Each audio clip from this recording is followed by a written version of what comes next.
Hi everyone, and welcome to this quick video on utilizing some of the student features on Zoom.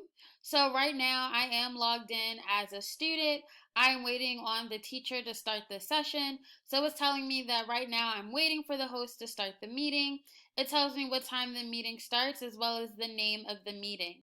If your teacher is already in the meeting, meaning they have already logged on and they are ready to go, this message will not pop up. But if you are logging on before the teacher, then you will see this waiting message.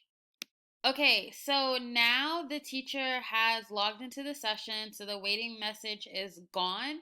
And I can see how many participants are in the meeting. I also see the chat box, the option to share my screen, as well as unmute and start video. So again, when a button looks like this, if you're talking, no one can hear you. If the start video button looks like this, that means that no one can see you on the screen. However, for most sessions, your teacher is going to recommend that you turn on your video. So you'll just go ahead and click the button. Now that I have clicked the button, my video appears up here in the Zoom meeting. Also, you can change your gallery view. So maybe you want to have everyone on the screen like this.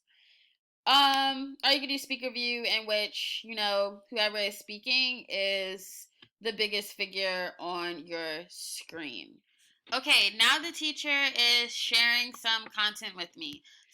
So now let's look at some of these student features. So maybe your teacher is going to want you to type in the chat box. So down here at the bottom of your screen, again, remember we have our audio options right here. We also have our video options. You have the option to choose a virtual background. So let's say you don't want people looking into your house. You can choose a virtual background and it will change the image behind you. So maybe you want to be sitting on a beach in class and that's your virtual background. Then you have the number of participants. So this is going to be the number of people in your class. And then right here we have our chat box. So this is going to be our focus right now. If I click on the chat box, I then have the option to chat everyone, meaning everyone in the class, or I have the option to just chat the host. If you click host, that means you are just going to be chatting the teacher.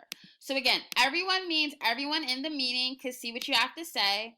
And then host just means that you will be chatting the teacher if the teacher's name is what appears right there. All right, so that's our chat feature. Now let's say your teacher wants some feedback. Maybe your teacher wants to know before they move on whether or not everyone understands the concept. So they're like, okay, if you understand what's going on, give me a thumbs up. Well, if your screen's on, if your video is on, then you could just give the thumbs up and they see what you're doing.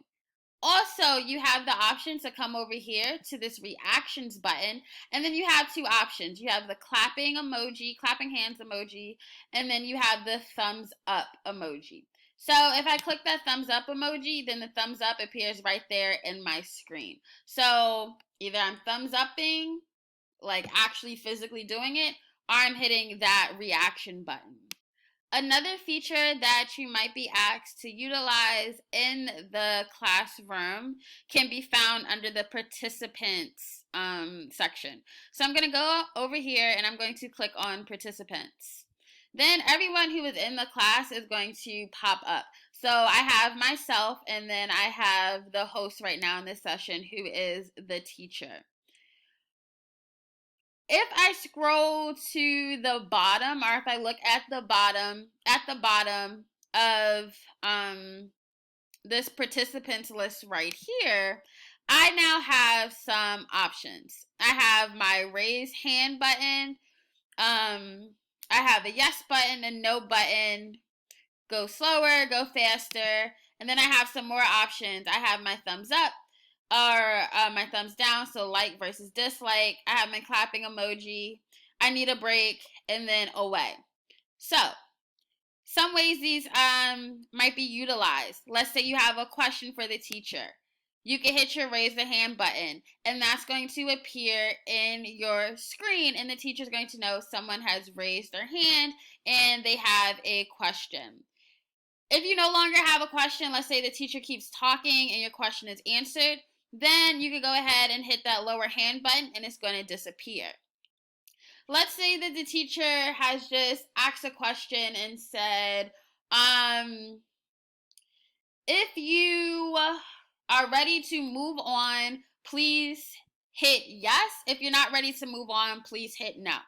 Well, then again, still in this participants tab, you have the option to hit yes or no. And then next to your name, you're going to see the button. And I'm pointing like you can see. But you're going to see the yes or no button, and your teacher is also going to see your yes or no button. These are non-verbal cues. So when you are not going to be unmuting yourself in order to respond to the teacher, and it's just quick checks, most likely you are going to be in the participants tab. We also have go slower and go faster. So maybe the teacher is going too fast. So I wouldn't necessarily tell the teacher if she's going too slow. So the go slower button probably is more appropriate than telling a teacher to go faster. And then other options, again, will have your like versus dislike and clapping hand emojis. However, the top three buttons I think would be raise your hand, yes, and no. When you want to get out of any of these side features that pop up, so whether it's the list of participants or the chat box, you could just go ahead and either hit this arrow and close it, or let's say, I open participants and I don't want to look at that list anymore, I could just hit participants again and it closes it. So again, those are just of the non-verbal cues that you can use while you are on Zoom. I hope this video was helpful, and I wish you the best of luck this school year.